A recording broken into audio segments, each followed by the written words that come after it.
Bonjour à tous, bienvenue, merci d'être ici cet après-midi. Je m'appelle Martin et aujourd'hui je vais vous parler de deux de mes sujets favoris qui sont Kotlin et GraphQL. Kotlin d'abord parce que je suis développeur Android à Dailymotion et on fait beaucoup de Kotlin. On a enlevé les dernières classes Java il y a quelques mois, donc maintenant on est 100% Kotlin. Et GraphQL parce qu'à Dailymotion on a eu l'opportunité de réécrire une grosse partie de notre backend en GraphQL en 2017. C'était les tout débuts du GraphQL et donc ça nous a permis de suivre un petit peu les avancées de la communauté GraphQL au fur et à mesure du temps. Mais pour commencer, je vous fais un rappel sur Kotlin. Alors je sais que tout le monde sait ici ce qu'est Kotlin, mais j'aime bien donner ma petite définition. Kotlin, c'est un langage moderne avec du typage fort qui gère les optionnels, donc complètement null safe, et avec des outils au top. J'adore IntelliJ, sur mon gros PC ça marche bien, et je peux faire du refactoring comme je veux. Si je regarde GraphQL, eh ben, je me rends compte que c'est exactement la même chose. C'est un langage moderne, avec du typage fort, qui gère les optionnels, et qui a un tooling super. On va voir ça tout à l'heure. Donc voilà, les deux étaient faits pour se réunir. C'est une grande histoire d'amour. Si je reviens un petit peu en arrière sur l'histoire de GraphQL, GraphQL ça a été inventé par Facebook en 2012. Donc en 2012 à Facebook, c'était l'explosion du mobile. Et ils se sont rendus compte que les API REST qu'ils avaient, c'était super chouette. Sauf qu'il en fallait une pour les télés, une pour les devices mobiles, une pour les tablettes, une pour le desktop, etc. Donc vous voulez faire une nouvelle fonctionnalité, vous faites vos designs, vous demandez au développeur back-end de faire le endpoint qui va bien, et vous vous retrouvez avec 50 endpoint REST, ou enfin à l'échelle de Facebook, j'imagine que c'est plutôt 50 000. Et donc c'est la galère. Donc ils se sont dit, bah, plutôt que d'adapter le back-end à chaque fois à ce qu'on veut afficher, on va faire l'inverse. Donc on va avoir un back-end qui contient un graphe de données, avec toutes les données disponibles dans l'API Facebook, et le développeur front-end va venir piocher, lui-même va être responsable d'aller chercher, avec un langage de query, les données qui l'intéressent. Donc ça a super bien marché. Et en 2015, ils ont fait une release publique de la spécification GraphQL. Et en 2018, ils ont même abandonné la gouvernance du projet. Maintenant, GraphQL, c'est une fondation, la fondation GraphQL, qui est hébergée par la Linux Foundation.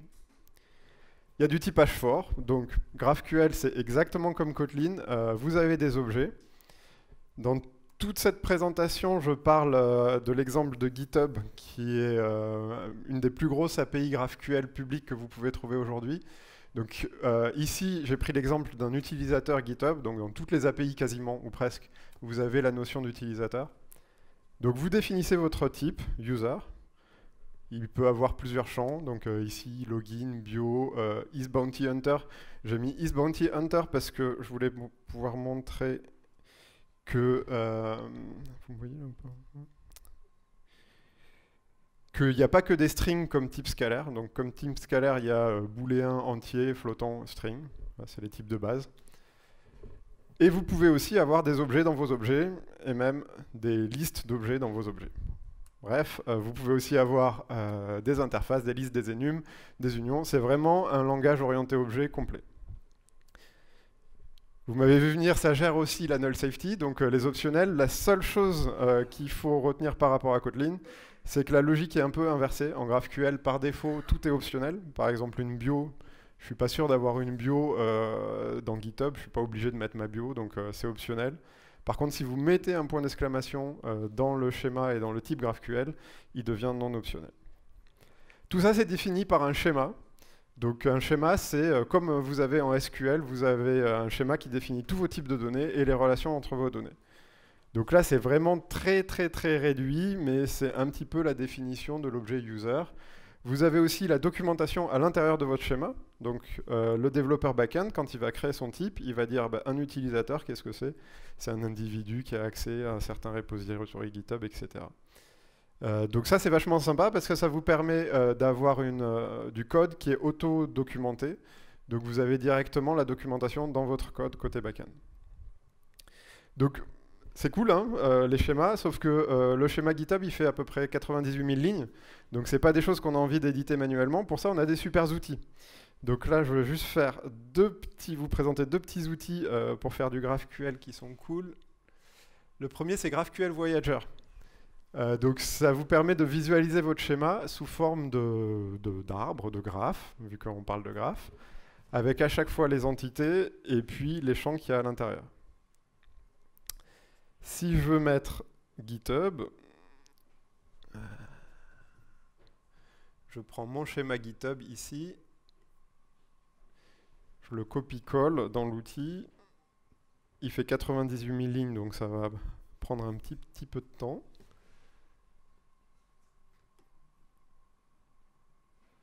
Mais si, voilà, je l'avais fait en attendant. Et là, voilà, vous avez l'intégralité de la base de données GitHub. Donc c'est assez cool. Vous pouvez zoomer, ça rame un peu. Mais vous avez tous les outils et vraiment toute l'API GitHub au même endroit. Si je cherche mon utilisateur tout à l'heure, je peux le chercher ici, cliquer dessus, et normalement, voilà, ça va m'amener directement sur l'objet user avec les bios qu'on devrait voir quelque part, la bio en tout petit. Voilà. Donc, je trouve ça assez cool parce qu'on visualise vraiment qu'est-ce que c'est un graphe. Voilà, c'est un graphe, il y a des nœuds et on voit vraiment le type de données qu'on manipule. Au quotidien, c'est quand même pas non plus ultra pratique. Donc, il y a un deuxième outil qui s'appelle GraphQL et qui là vraiment, c'est la toolbox du développeur GraphQL, vous permet d'avoir la doc et en même temps de prototyper directement sur votre endpoint de production ou de staging. Donc ça, c'est le GraphQL qui est plugué sur l'API GitHub. Donc ça utilise vraiment les données de prod. Là, je me suis logué en tant que moi-même. Et ma première requête, ça va être de faire une requête pour voir qui est l'utilisateur logué en ce moment. C'est bon, vous voyez là? Ouais, à peu près. Donc j'écris une requête, je veux le viewer en ce moment avec quel est son login, c'est-à-dire quel est son email. Je clique sur play.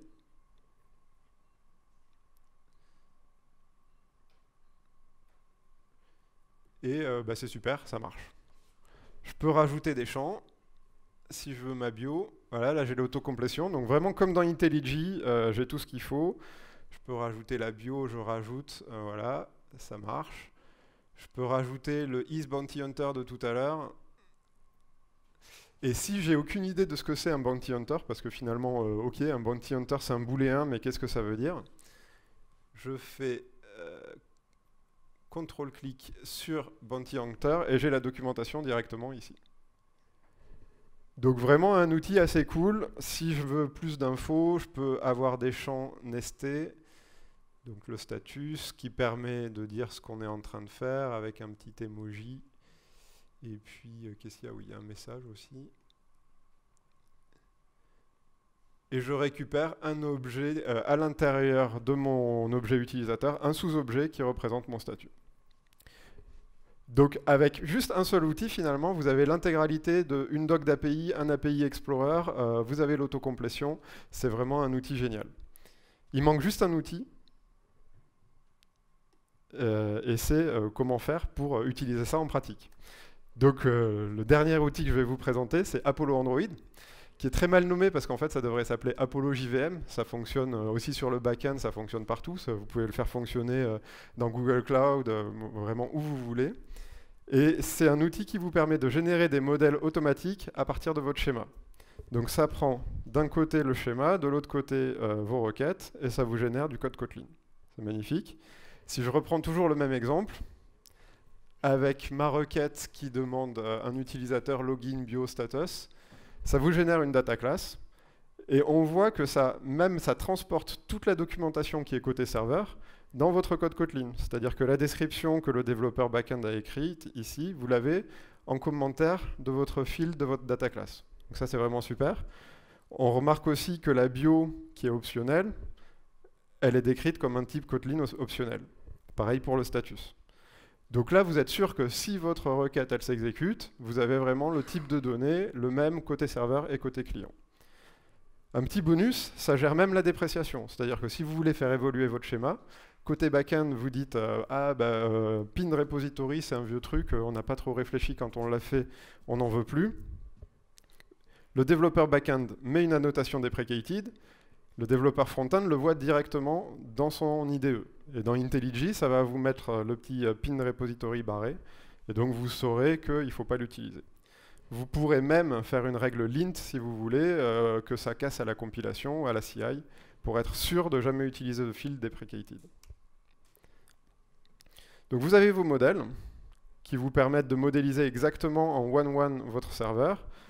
Ce que vous voulez aussi, c'est quand même exécuter la requête. Donc Apollo Android vient avec un runtime qui vous permet de faire la requête HTTP et aussi de faire plein d'autres choses. En particulier ici, ce que je montre, c'est tout ce qui est interaction coroutine. Donc ça s'intègre très très bien avec les coroutines. Il y a les extensions pour les deferred et les flows.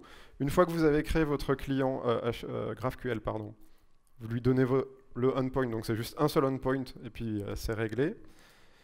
Dans la vraie vie, vous ne feriez pas un run blocking, mais bon, là c'est pour les exemples où on va dire que c'est un test.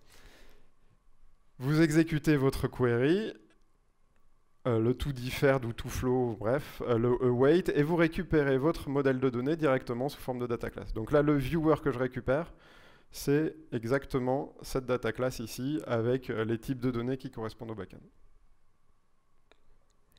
Ça fait plein de choses. Donc ça fait le parsing JSON sans réflexion. Vous n'avez plus, comme en REST, à vous poser la question, et s'il y a un field qui n'est pas là, qu'est-ce qui se passe? Est-ce que ça pète ou pas? Ça fait les requêtes HTTP, bien sûr. Et ça fait aussi quelque chose de bien, c'est le cache. Donc vous pouvez utiliser votre backend GraphQL un petit peu comme un Firestore s'il y a des développeurs Android ici. Donc ça marche de manière complètement offline si vous voulez. Et il y a même la gestion des WebSockets pour avoir des mises à jour en temps réel. Ça marche, je l'ai dit, sur Android et sur la JVM, mais bientôt en multiplateforme.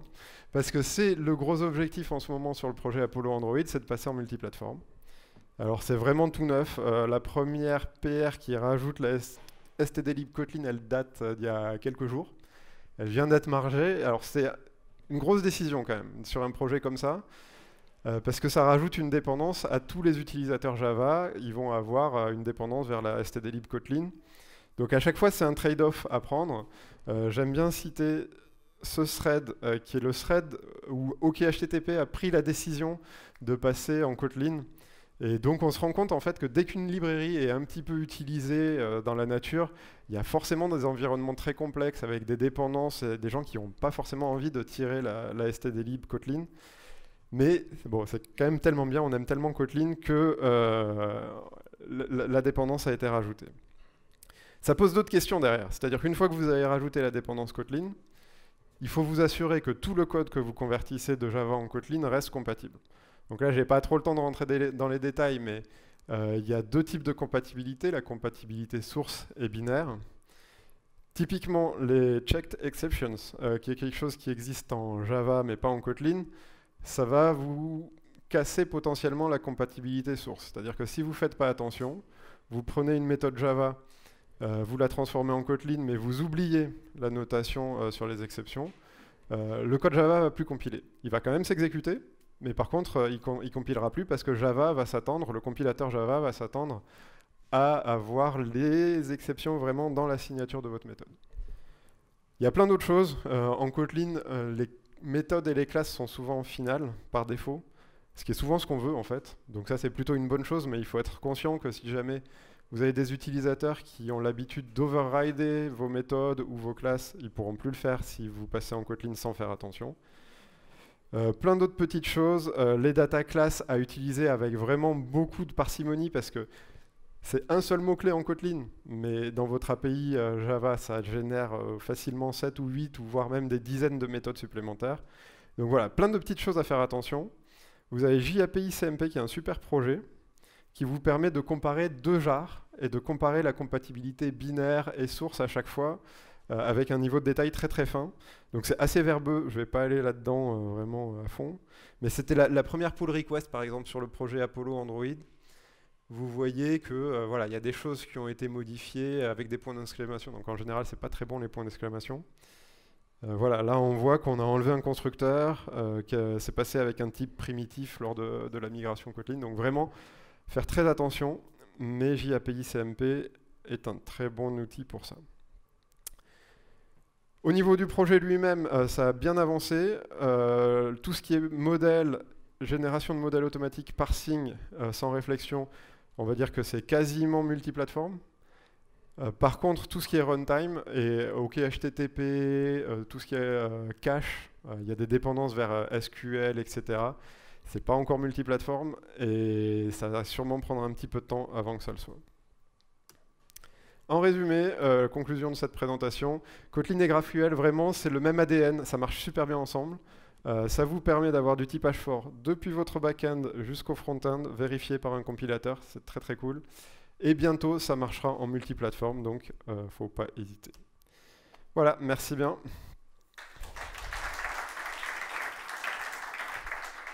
Bravo.